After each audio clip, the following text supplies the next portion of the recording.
Hello friends, hello BookTube, welcome to Lizzie Faye Loves Books. I'm Elizabeth, and in this video I'd like to tell you about all of the books that I read for younger readers during the month of March.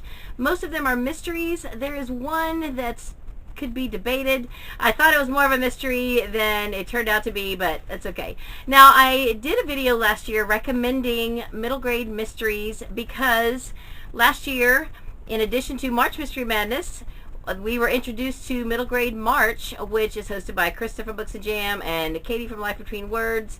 And so that has become a really popular readathon during the month of March. And so, of course, there's plenty of books to go around, plenty of people for both readathons, but I have made an effort to read some middle grade mysteries during the March for this year and last year in order to be supportive and participate in middle grade March in addition to March Mystery Madness. So I have some recommendations today, and also I want to tell you about what I read during the month of March that is middle grade. And I just thought it might be kind of fun for next year. I'm just going to throw this out there to the hosts of Middle Grade March, Krista and Katie. I want to challenge you next year to read a middle grade mystery and participate with us. Since I've made sure to participate with you in Middle Grade March, in addition to my own March Mystery Madness, I want to challenge you to find a middle grade mystery that you can read during the month of March next year, so that you can also use our hashtag as well as your own and see what you can come up with. I think you'll have a lot of fun. So I've got a couple of recommendations for any of you who want to participate in both readathons next year. So one of my favorite books that I read during the month of March is Vanished by James Ponti. This is book 2 in a series by James Ponti that has undergone a name change. It started out being the Toast Mysteries. TOAST stands for Theory of All Small Things, which is the method that our main character, Florian Bates, employs to find clues and solve mysteries. He taught his friend Margaret that same strategy, and now they are special consultants for the FBI. And these books are so great. I read the first one, which is called Framed, last year. This was one of our Sunshine State Young Reader Award finalists for, I guess, last school year, and it was so fun. I have really enjoyed both of these books. There is a third book, and I can't wait to read it. I'm so excited about it. I hope I don't wait a whole nother year to get to book 3, but they're just so much fun. They are set in Washington, D.C., so there are some well-known characters involved, like the President of the United States and other people who hold high offices, and I just really think that you would enjoy these books. They're so bright and witty and smart, and Florian Bates is really a kid who thinks fast on his feet. He's not got a lot going for him physically, so in this particular book he has to outsmart a bully, and does it with his brains, not his brawn. And there's just a lot of wonderful things that are happening in these books. This first book is about an art heist. I would definitely recommend starting here, although it's not necessary. They are both very good, very self-explanatory about who they are and what they're doing. And I'm just really excited about this series, and I would love for you to pick it up.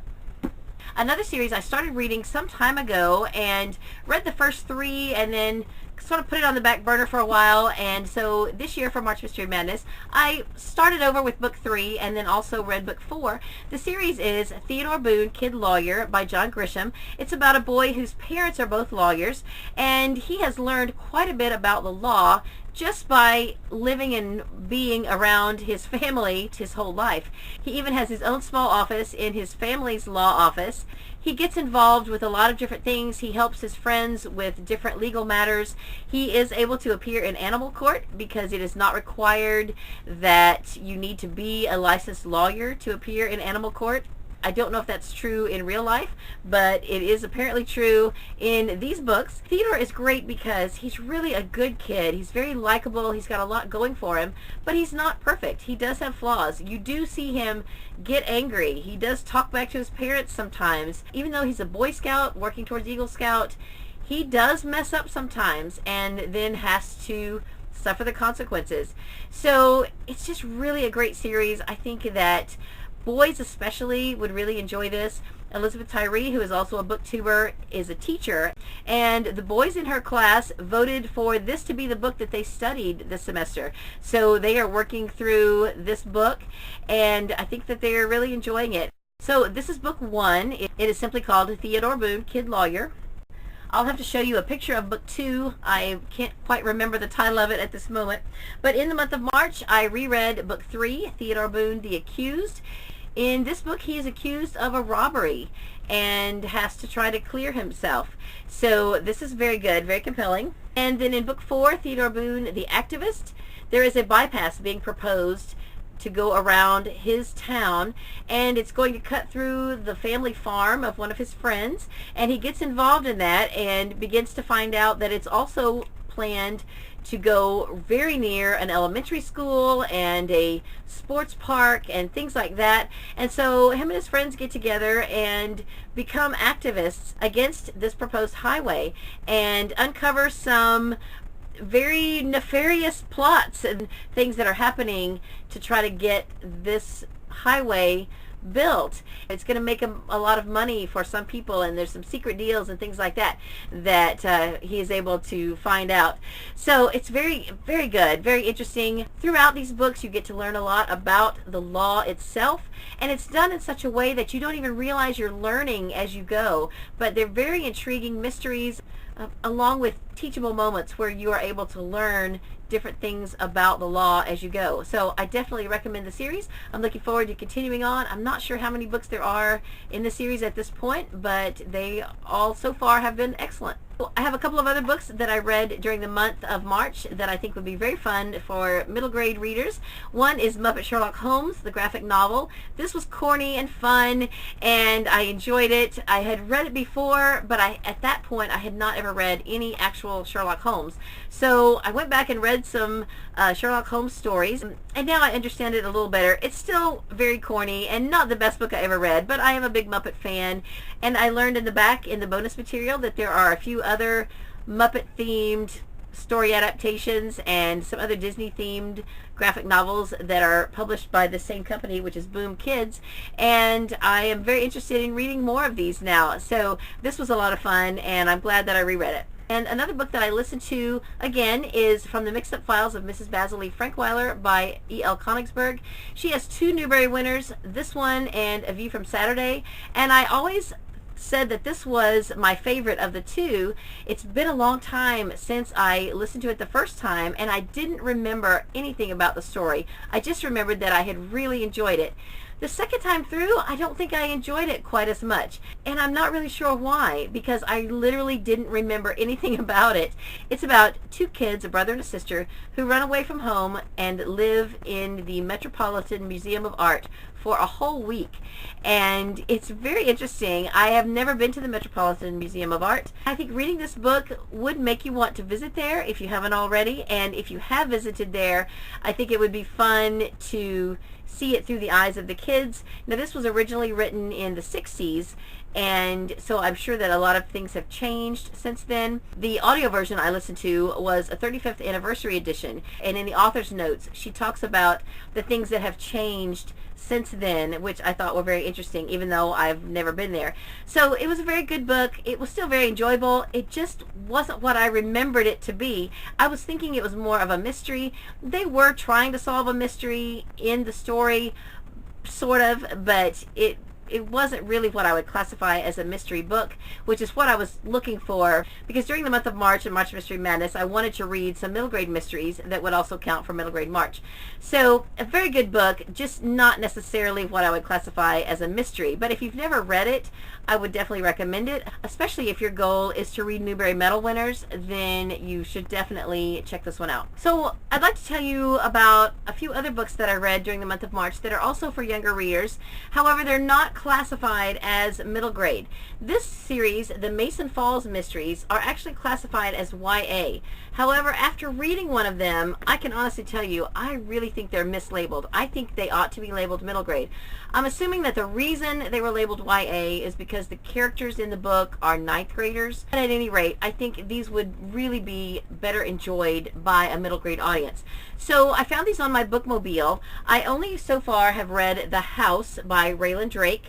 And they're all by different authors. I will type in below the authors' names because the font is really crazy and I can't read it without my glasses. But this was very fun. It was a spooky, creepy story about kids exploring an old house, and I thought it was a lot of fun. I know that a lot of kids are always drawn to creepy books, so this would definitely fit that category.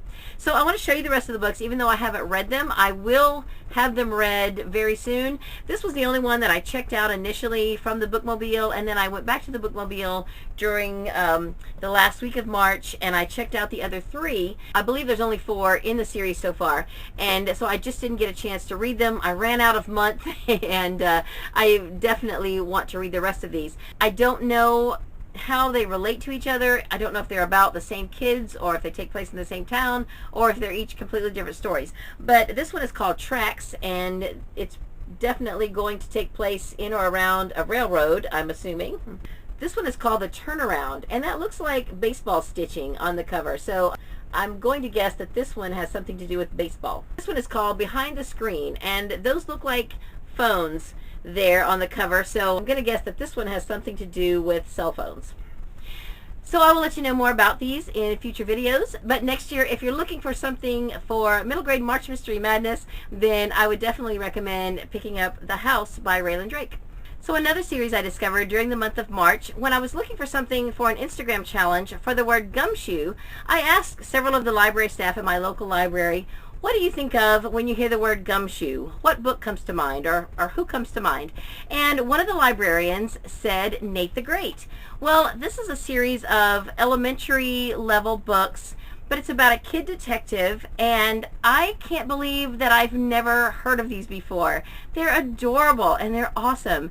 So from my library, I checked out these 2, which are book 12 and 25 in the series. Nate the Great Goes Down the Dumps, and Nate the Great Talks Turkey. But before I read these, I discovered that the first book, Nate the Great, was on Overdrive, so I downloaded that to my computer and I read it first. And I also discovered that there was a collection of audiobooks on Overdrive as well, and so I listened to these first on Overdrive, and then I recently discovered that my library had them on CD, so I checked them out again because they're so awesome. These are volumes 1 and 2 of Nate the Great Collected Stories, and I don't know if these are the first 8 books. Each one is a collection of 4 books from the Nate the Great series, and so all of those I read during the month of March. And I know they're technically not middle grade, but they are for younger readers, and they are about kid detectives, which a lot of times during March Mystery Madness, that has been one of our prompts or challenges, is to read about a kid detective. So this week I went back to my library to see if they had any more Nate the Great books, and these I haven't read yet,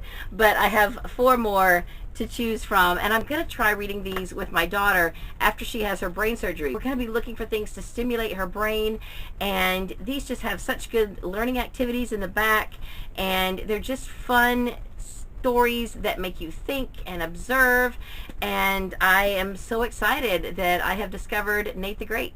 So that's everything I read in the month of March that are geared towards younger readers. Most are middle grade, but again, some of the others are debatable.